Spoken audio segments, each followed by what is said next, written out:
Сәлем досым. Алла тағаланың берген күнделікті бізге энергиясы сливать етіледі, яғни жұмсалып кетеді.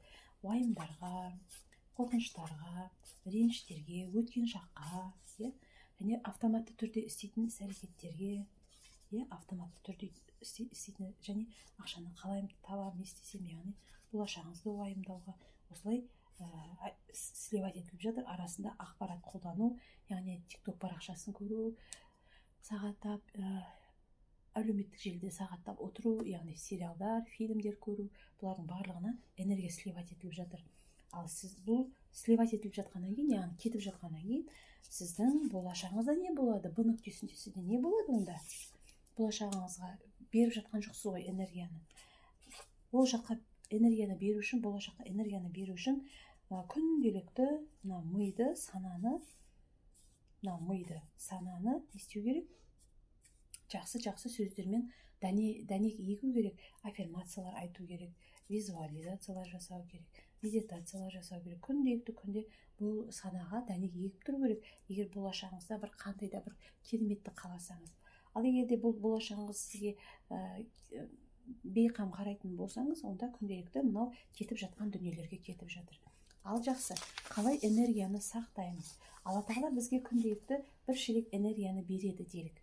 Яғни біз скотчтаймыз, бәрін жауып тастаймыз, тесіктерін бәрін қалай жабамыз? Яғни біз мыналардың барлығын проработка жасаймыз. Не үшін уайымдаймын? Тамырымен алып тастаймыз. Неге уайымдай беремін? Неге қорқа беремін? Неге өкпелей беремін? Неге ренжи беремін? Не үшін мен автоматты түрде істеймін? Неге дәл қазіргі сәтте бола алмаймын деген секілді күнде біреуден болса да скотчты жауып отыру керек. Ал енді энергия сақталды делік. Оны не істейсіз енді? Ұрпағыңызға жұмсайсыз. Қанша балаңыз бар, сонша ұрпаққа күнделікті атауын айтып отырып бата бересіз, каждайына жеке. Және сіздің жолдасыңызға, егер жолдасыңыз қайтыс болса, жаңағы Құран бағыштап отырасыз. Ол да энергия беру, яғни ментальды энергия беру.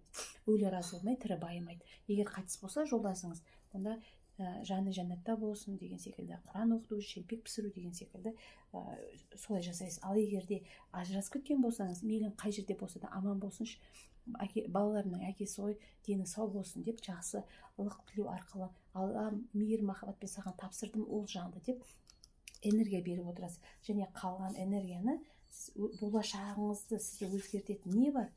Аффирмациялар, визуализациялар, медитациялар, жақсы сөздер, жақсы ойлар, жақсы іс-әрекеттер, жақсы сөздер, іс-әрекеттер, ойлар. Осыған жіберіп отырасыз. Здесь и сейчас боласыз.